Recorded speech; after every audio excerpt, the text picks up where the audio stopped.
The envelope in my mailbox had that official HOA stamp on it, and I knew before opening it that my day was about to get worse. I stood there in my driveway in Scottsdale, Arizona, holding what turned out to be a $500 fine for my Christmas light display. $500. For lights. The same lights I had put up every year for the past 3 years without a single complaint. My name is James Anderson, and I had just made the mistake of thinking I could enjoy the holidays in peace. The letter was signed by Patricia Morrison, president of the Saguaro Heights Homeowners Association. I read through the verbose document twice, trying to understand what had changed. Apparently, there was a new addendum to the HOA rules, passed just 2 weeks ago, limiting holiday decorations to white lights only, no more than 100 bulbs, and they had to be turned off by 9 p.m. My display had colorful LEDs, probably closer to 300 bulbs, and I had them on a timer until 11. I looked up at my house. The lights were tasteful, in my opinion. They outlined the roofline, wrapped around the pillars on my front porch, and yes, I had a few inflatable decorations in the yard, nothing crazy. My neighbor 2 houses down had a full nativity scene with spotlights. Mrs. Chen across the street had icicle lights covering her entire house like a frozen waterfall. I pulled out my phone and called the HOA office number listed on the letter. Saguaro Heights HOA, this is Patricia speaking. Her voice was exactly what I expected, clipped, nasal, and already annoyed. Hi, this is James Anderson from Painted Sky Drive. I just received a fine for my Christmas lights, and I'm confused because the rules seem to have changed without proper notice. Mr. Anderson, all homeowners were sent an email 3 weeks ago about the emergency board meeting where we voted on the new holiday decoration guidelines. The meeting minutes were posted to the resident portal. I never got an email. That's not my problem. Ignorance of the rules doesn't exempt you from following them. I took a deep breath. Okay, but $500 seems excessive for a first offense. Can we discuss this? The fine structure is clearly outlined in Section 12, subsection 4 of your HOA agreement. You can appeal at next month's board meeting, but the fine stands until then. Have a nice day. She hung up. I stood there staring at my phone, feeling my blood pressure rise. This was insane. I went inside and fired up my laptop, logging into the resident portal that I had honestly forgotten existed. Sure enough, there was a post about the meeting, buried under 17 other notifications about lawn care requirements and approved paint colors. The email they claimed to have sent was in my spam folder, sandwiched between offers for extended car warranties. The meeting minutes showed that the vote had been 4-1 in favor of the new restrictions.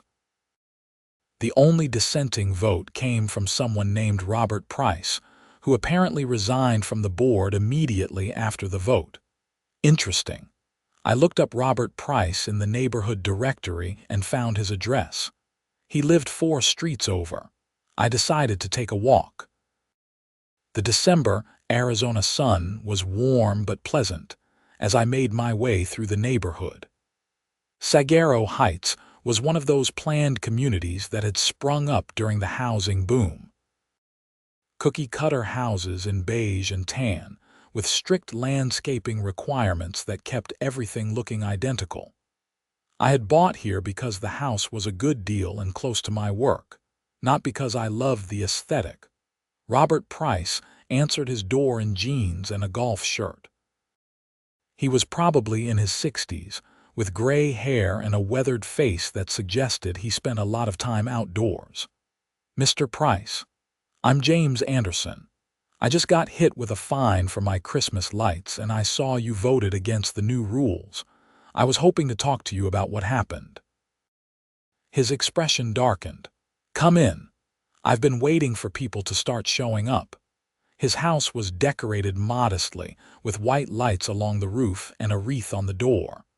We sat in his living room and he offered me a beer, which I accepted. "Patricia Morrison is on a power trip," he started without preamble.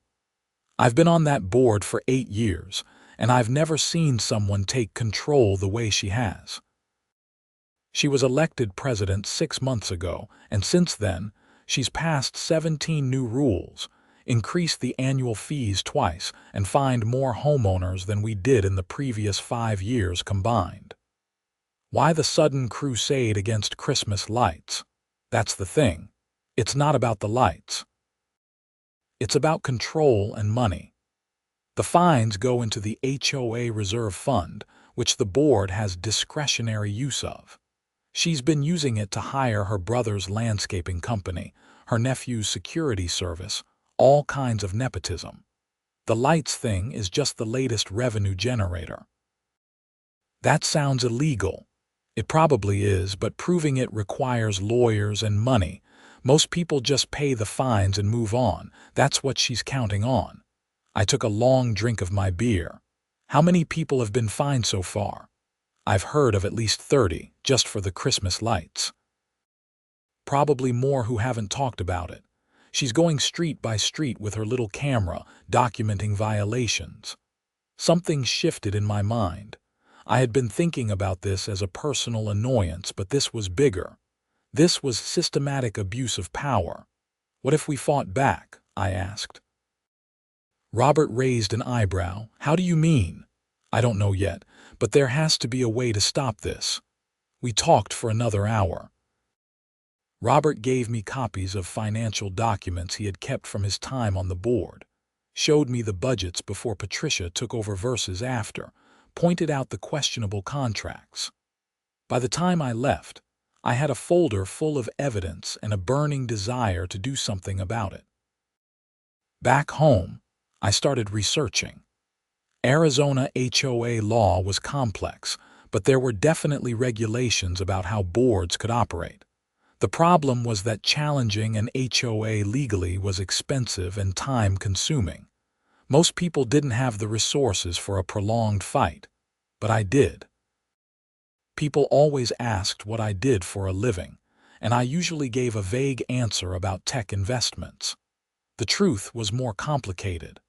I had gotten into cryptocurrency early, very early, back when Bitcoin was worth pennies. I had sold most of my holdings in 2021 at the peak, walking away with enough money that I would never have to work again.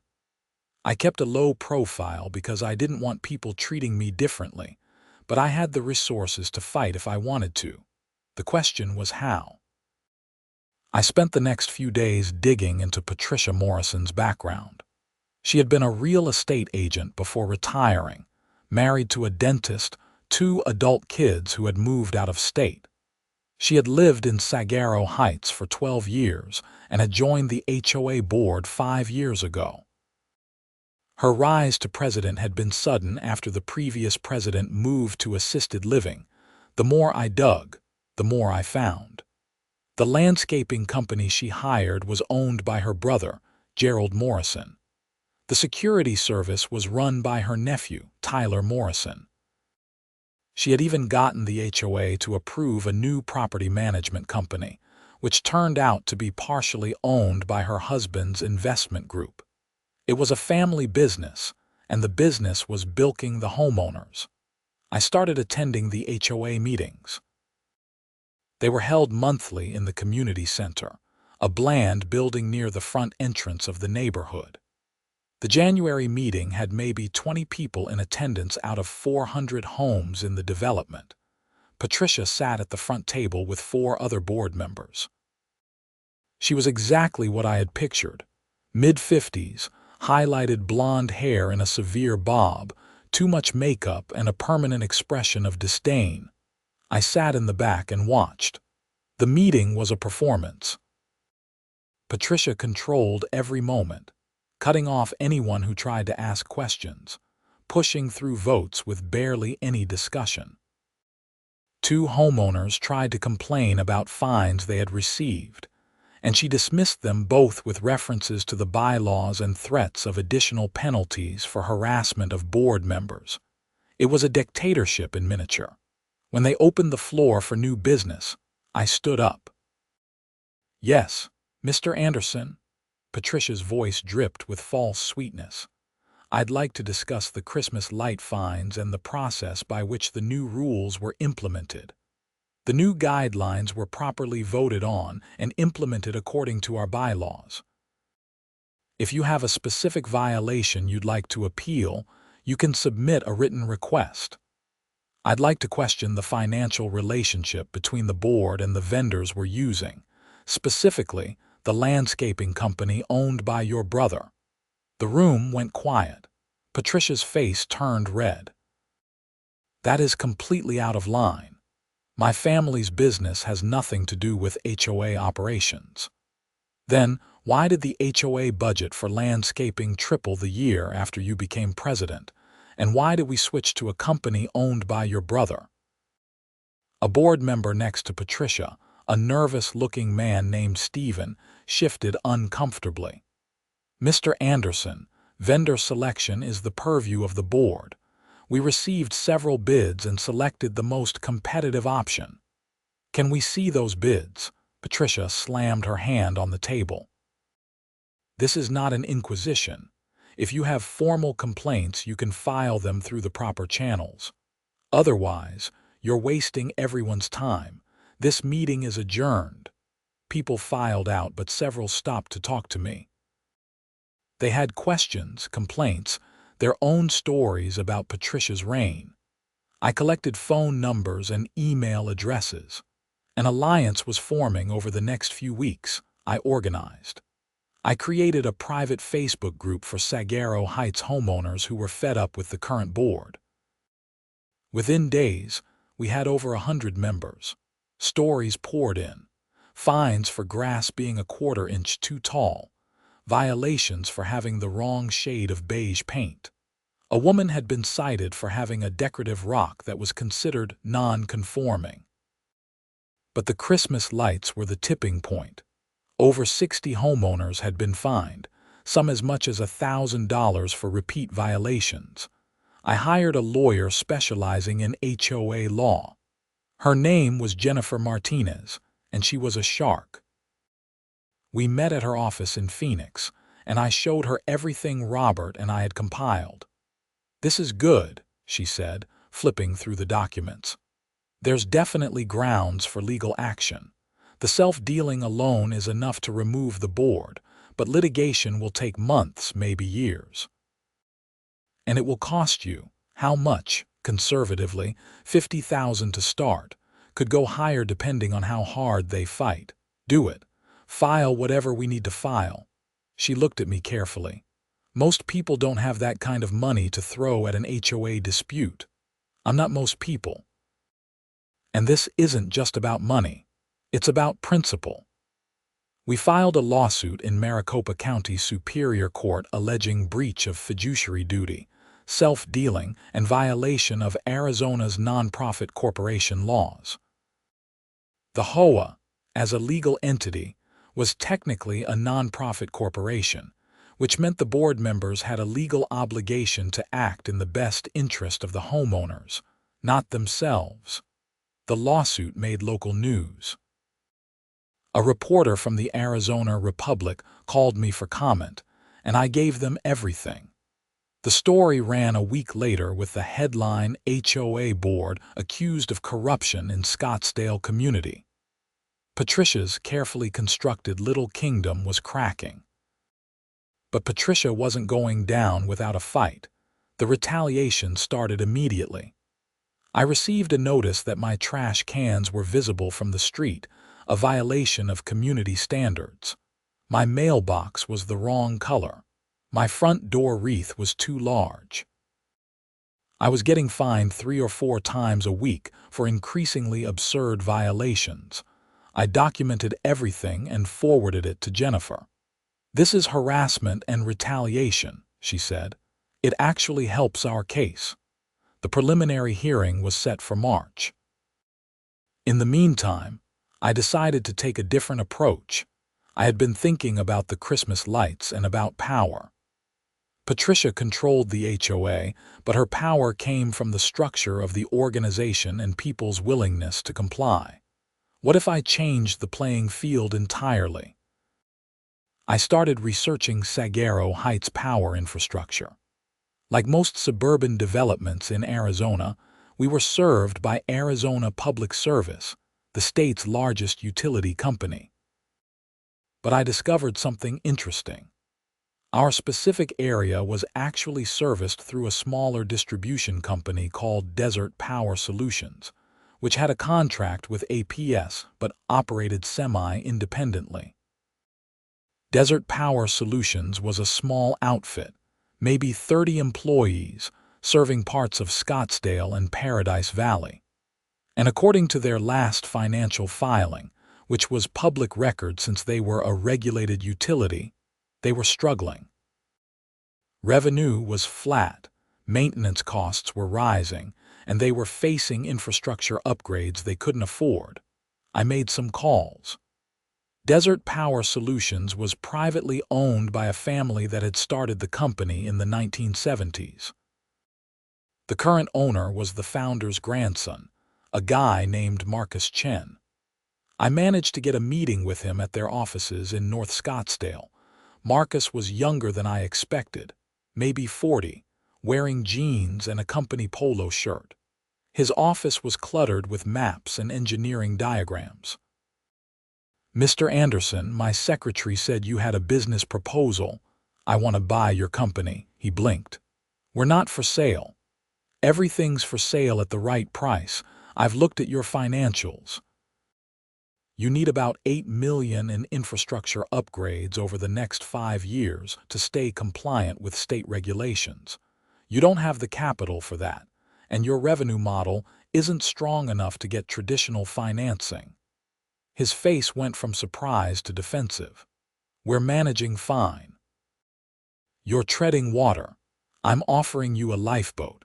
I'll pay $15 million for full ownership. That gives you $7 million profit after your infrastructure needs, and I'll keep you on as operations manager at double your current salary." Why would you want to buy a small power company? That's not exactly a growth investment. I have my reasons. Do you want to sell or not? We negotiated for 3 weeks. Marcus was attached to the company his grandfather had built, but the math was undeniable. He was burning out trying to keep the business afloat, and I was offering him financial security, plus a chance to keep doing the work he loved without the ownership stress. The sale closed in April. I was now the owner of Desert Power Solutions, the utility company that serviced Saguaro Heights and 3 other nearby developments. The HOA lawsuit was still grinding through the courts. Patricia had hired an expensive law firm, which meant she was probably using HOA funds to defend herself.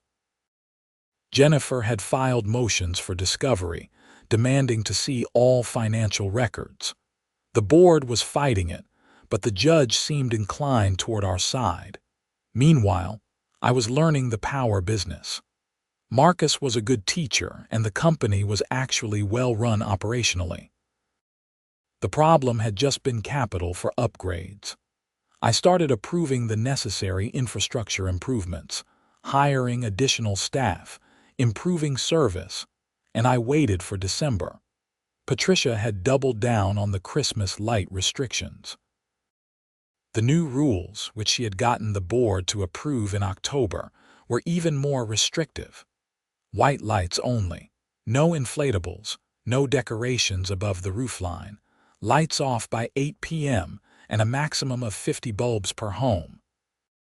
She sent out a community-wide email in November, reminding everyone of the rules and promising strict enforcement.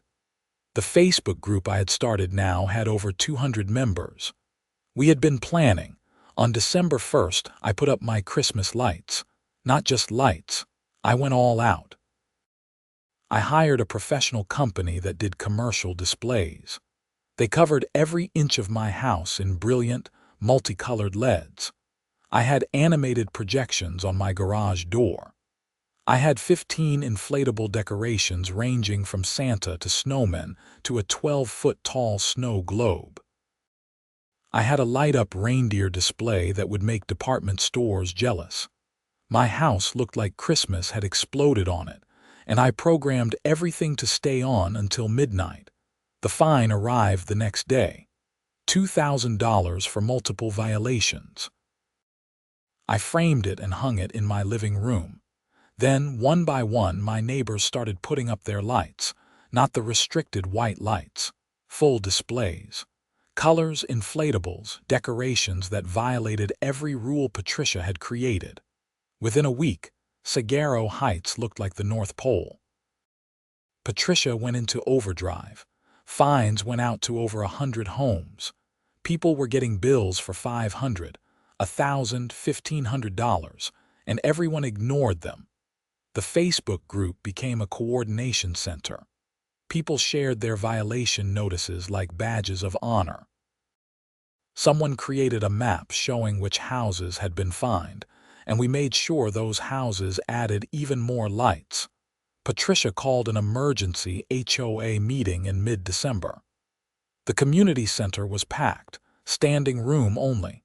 People were angry. She tried to start with her usual iron-fisted control, but this time, the crowd wasn't having it. "You're fining people thousands of dollars for Christmas lights," someone shouted. "The rules are clear and were properly implemented," Patricia said, her voice shaking slightly. She wasn't used to opposition. "The rules are absurd, and you're using them to steal money from your neighbors," I said, standing up. "And we're done playing along. Mr. Anderson, you are in violation of 17 separate community standards. You owe the HOA over $4,000 in fines. If you don't pay, we will place a lien on your property. Go ahead, I'll see you in court, again." The room erupted in shouting. Other board members looked uncomfortable. Stephen, the nervous one, finally spoke up. "Maybe we should consider revisiting the decoration guidelines. This seems to have gotten out of hand." Patricia turned on him. "We will do no such thing. The board has spoken and the homeowners will comply." "The homeowners elect the board," I said loudly, cutting through the noise. "And we can recall the board. I'm initiating a recall vote as per Section 18 of the HOA bylaws. I need signatures from 10% of homeowners to force a vote. Who's with me?" Hands shot up across the room. We got the signatures that night on the spot. More than enough. Patricia's face went pale. She adjourned the meeting and fled. The recall vote was scheduled for January, but I had other plans first. On December 23rd, I sent out a notice to all Desert Power Solutions customers in Sagaro Heights. As the new owner of the utility company, I was implementing a new customer appreciation program. Any customer who participated in holiday decoration displays would receive a 25% discount on their December and January electric bills. The neighborhood went insane with lights. Every house that had been holding back went all in. Even people who didn't care about fighting the HOA wanted the discount.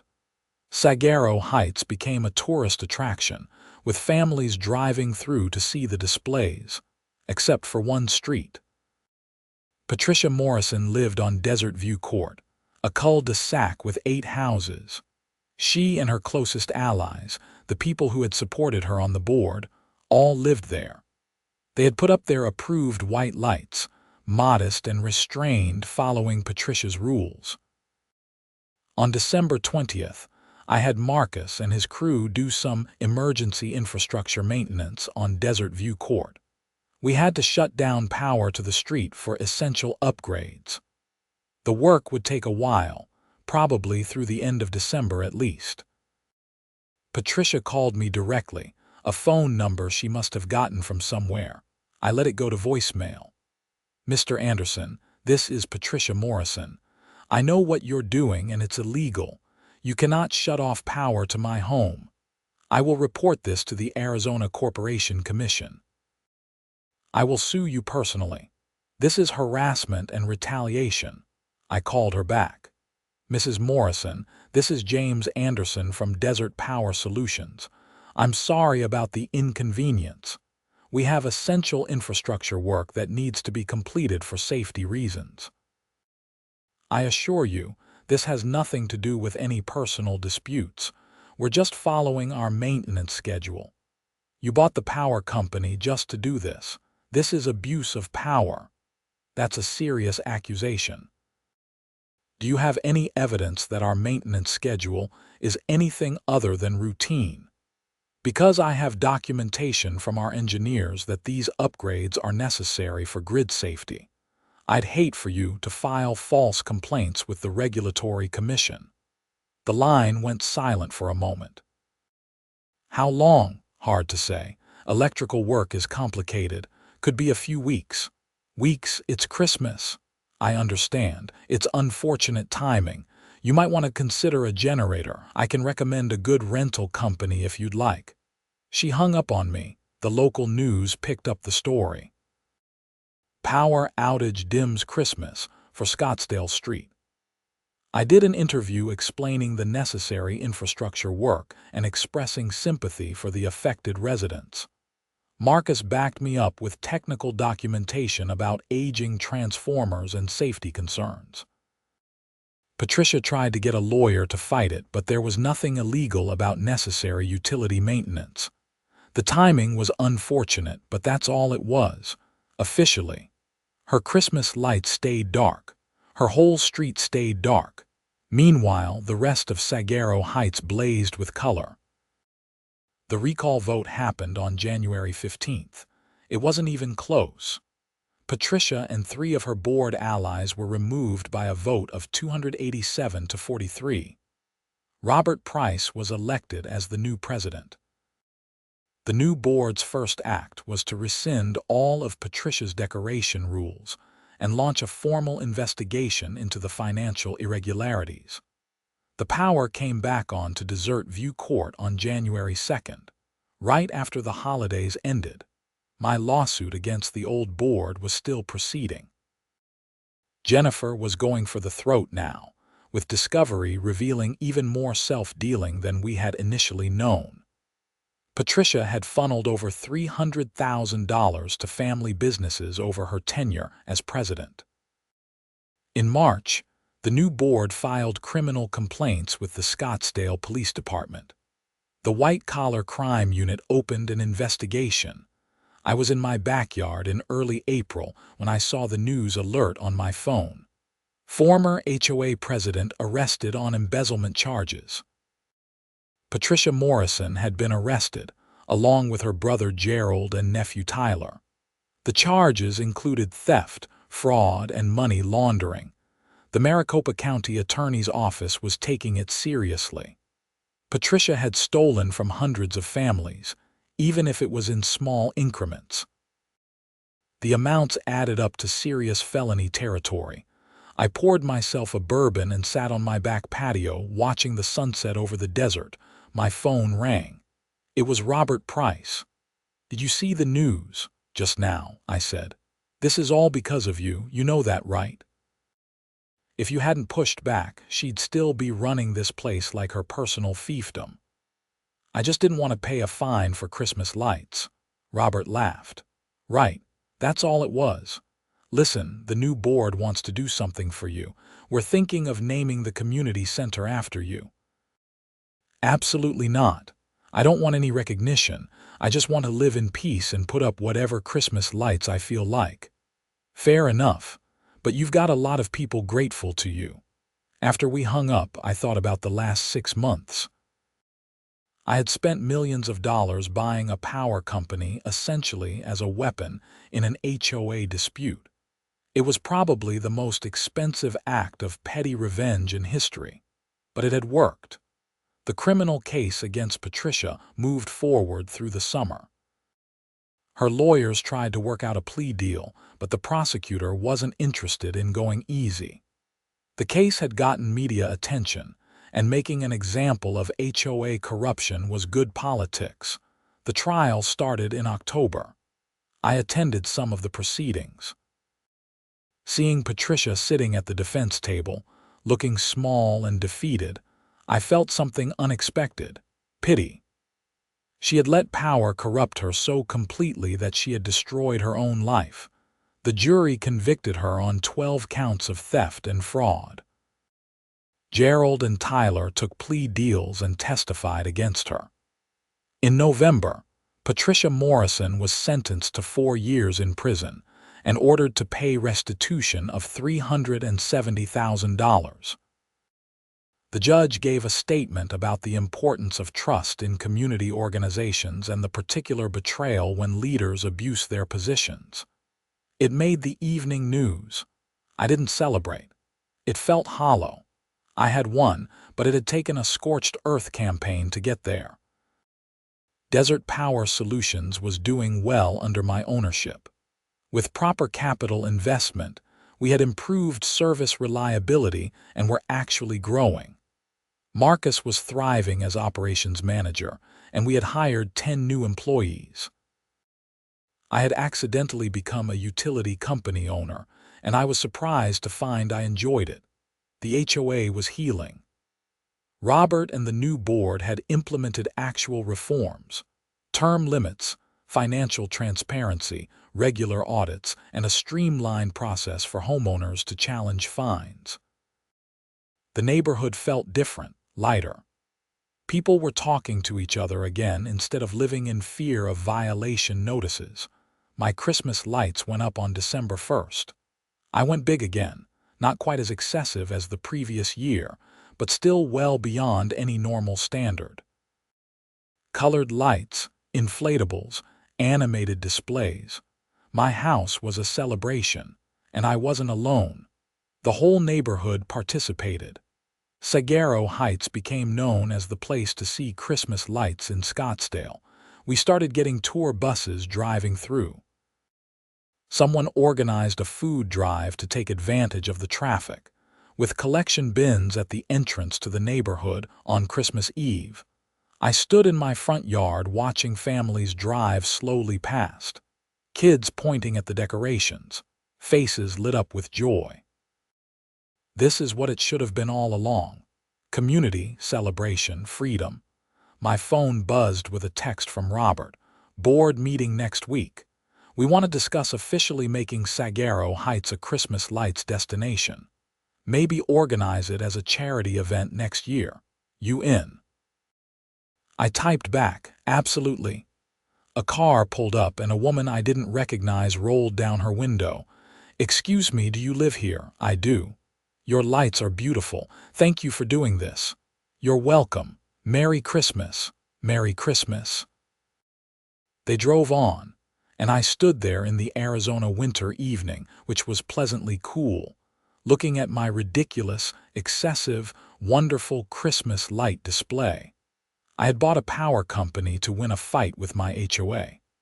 I had spent millions of dollars on what started as petty revenge. I had helped send someone to prison. And yet, standing there on Christmas Eve, I felt like it had all been worth it, because it was never really about the lights. It was about freedom, about standing up to bullies, about refusing to let small-minded tyrants control how people lived their lives. The lawsuit against the old board settled in January. The HOA's insurance company paid out $200,000, which was distributed as credits against everyone's HOA fees for the next 2 years. My legal bills had been close to $90,000, but I had the satisfaction of knowing Patricia and her cronies' reign was over. I kept Desert Power Solutions. It turned out I liked the utility business. We were providing an essential service, and with proper management, we could do it well and profitably. I hired a CEO to handle day-to-day operations while I focused on strategy and growth. We started exploring acquisition opportunities, looking at other small utility companies that needed capital and competent ownership. By the time February rolled around, Saguaro Heights felt like a completely different place. The new board had established office hours where homeowners could come discuss issues. The Facebook group I had started evolved into a genuine community organization, planning events and neighborhood improvements. Patricia Morrison was serving her sentence at the Arizona State Prison Complex in Perryville. I didn't think about her much. She had made her choices, and now she was facing the consequences. I ran into Gerald Morrison once at a grocery store. He had lost weight and looked exhausted. He saw me, and for a moment I thought he might say something. Instead, he just looked away and hurried past. His landscaping business had gone bankrupt, and I heard he was working for one of his former competitors doing manual labor. Tyler, the nephew, had moved to Nevada to start over. The Morrison family had imploded, and while I didn't take pleasure in their suffering, I didn't feel guilty either. They had brought it on themselves. Spring brought new challenges to the HOA, normal challenges. Decisions about pool maintenance, community event planning, budgeting for common area improvements. Robert and the board handled it all with transparency and common sense. It was almost boring, which was exactly what a good HOA should be. I started dating someone I met at a charity event in Phoenix. Her name was Olivia Davis, and she was a teacher at a charter school. We connected over shared frustration with bureaucratic nonsense. I told her the whole HOA saga on our third date, expecting her to think I was crazy. Instead, she laughed until she cried. "You bought a power company because of Christmas lights. That's the most extra thing I've ever heard. When you say it like that, it sounds insane." It is insane. It's also kind of brilliant. You didn't just fight the system. You changed the entire playing field. I might have overreacted slightly. No, you reacted proportionally to someone trying to control your life. Most people just accept that stuff. You actually did something about it. Olivia became a regular presence in my life. She loved the neighborhood, loved the community spirit that had emerged from the chaos. She helped organize the summer block parties and volunteered for the food bank we had established after the Christmas success. As the months passed, I realized that the whole HOA disaster had accidentally led to something good. I had found purpose in running Desert Power Solutions. I had helped create a real community in Saguaro Heights. I had met Olivia. The Christmas light find that started it all seemed like a blessing in disguise.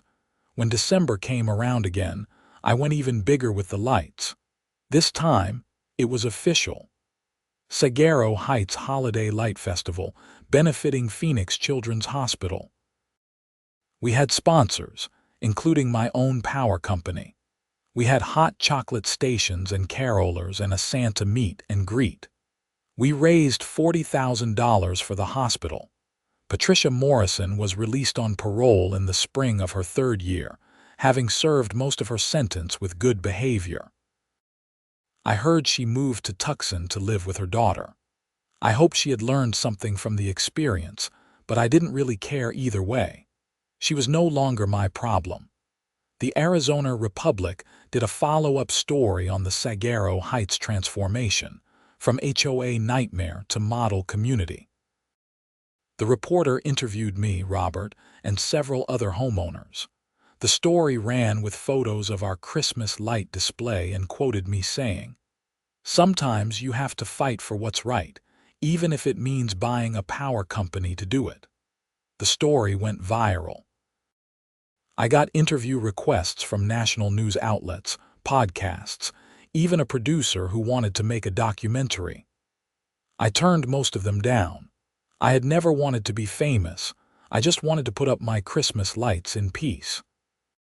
But I did do one interview with a podcast that focused on consumer rights and HOA abuse.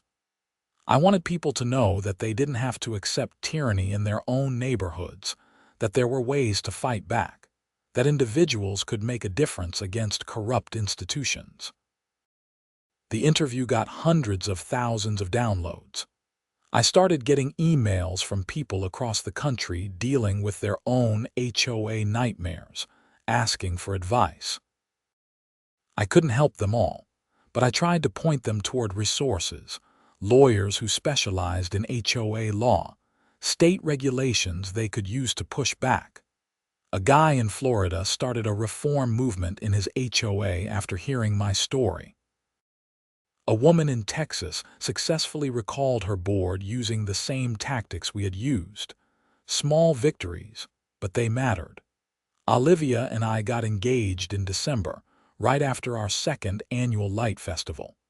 I proposed in front of my house with thousands of Christmas lights twinkling around us.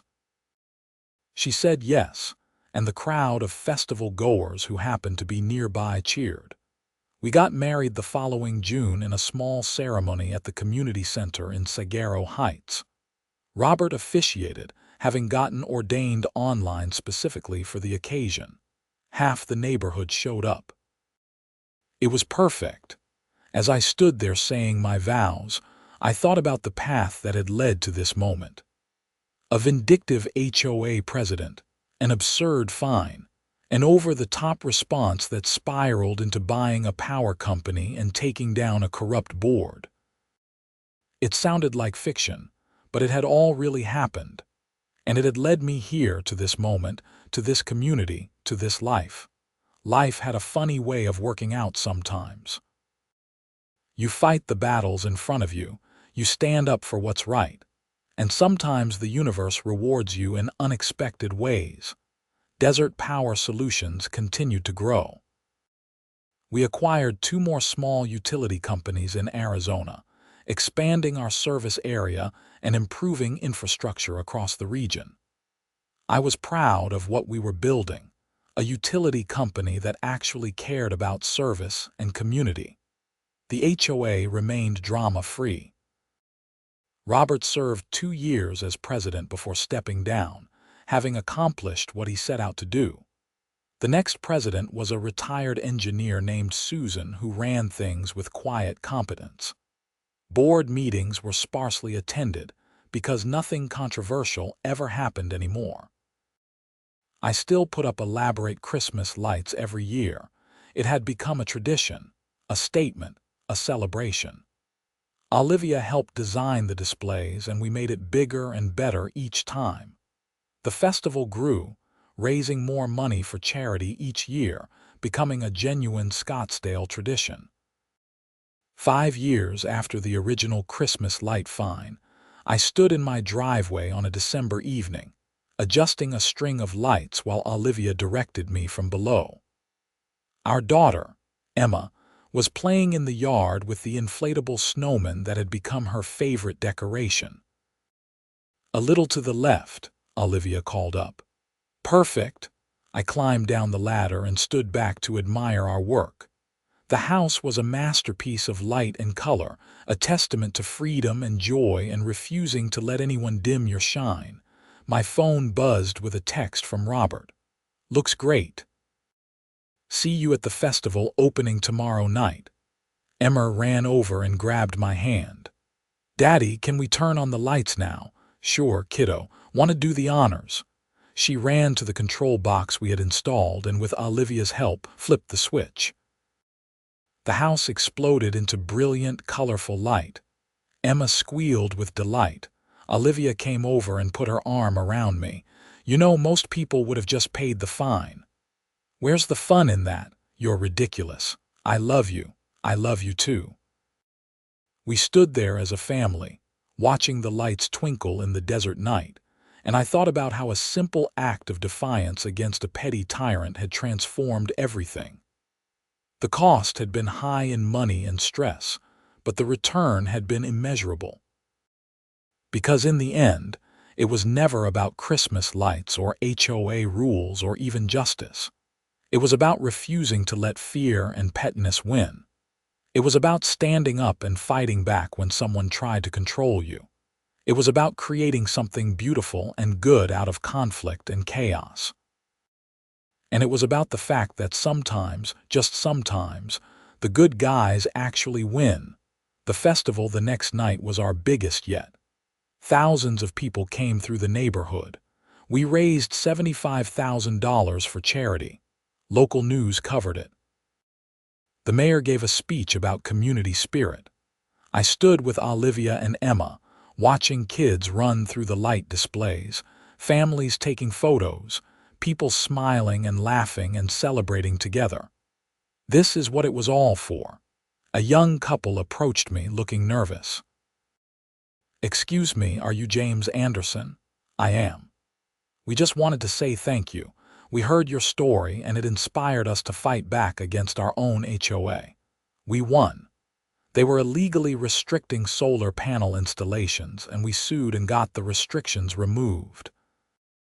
Your story gave us the courage to stand up." "That's amazing. Congratulations." "No, thank you. You showed people that you don't have to accept abuse from these organizations. You made a difference." They shook my hand and moved on, and I felt something I hadn't expected. Pride. Not in defeating Patricia Morrison or buying a power company, but in inspiring others to fight their own battles. That was the real victory. Not the revenge, not the punishment of the guilty, but the empowerment of regular people to stand up for themselves. As the festival wound down and we packed up for the night, I looked around Saguaro Heights and saw what we had built together. A real community, based on mutual respect and freedom, where people looked out for each other instead of trying to control each other.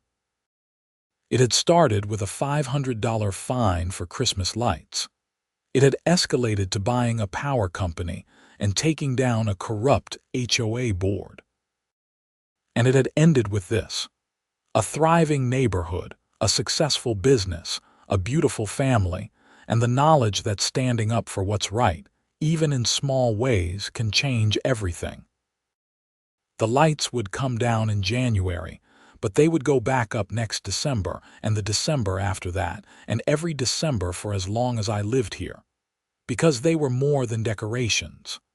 They were a statement, a reminder, a symbol, they said. You cannot control me. You cannot dim my light. You cannot make me live in fear. And that was worth every penny I had spent, every hour I had fought, every risk I had taken. As I tucked Emma into bed that night, she asked me, "Daddy, why do we put up so many lights?" I thought about how to explain it to a 5-year-old. Because lights make people happy. And because nobody should be able to tell us we can't share that happiness with others. What if they try? Then we shine even brighter. She smiled and closed her eyes, and I turned on her nightlight and left the room. Olivia was waiting in the living room with 2 glasses of wine. We clinked glasses and sat together on the couch, looking out the window at our illuminated house. "You ever regret it?" she asked. "Going to war over Christmas lights?" I thought about it. The money, the stress, the time, the energy. Patricia Morrison in prison. The Morrison family destroyed. The months of conflict and uncertainty. "No," I said finally. "I don't regret any of it. Sometimes you have to fight. And sometimes the fight changes you and the world around you in ways you never expected.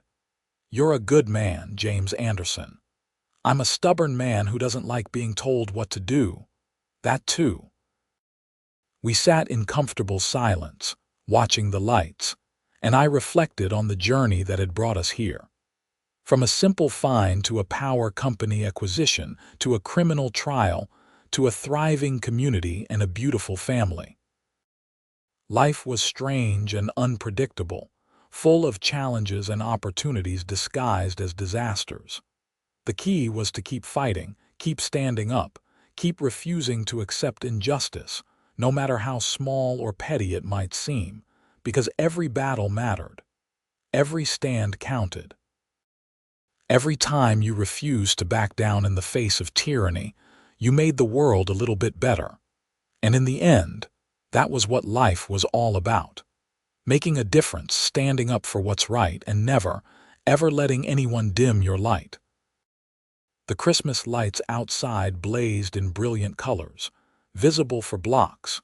a beacon of defiance and joy and freedom that could be seen throughout Saguaro Heights and beyond. And they would shine on, year after year, as long as I had anything to say about it.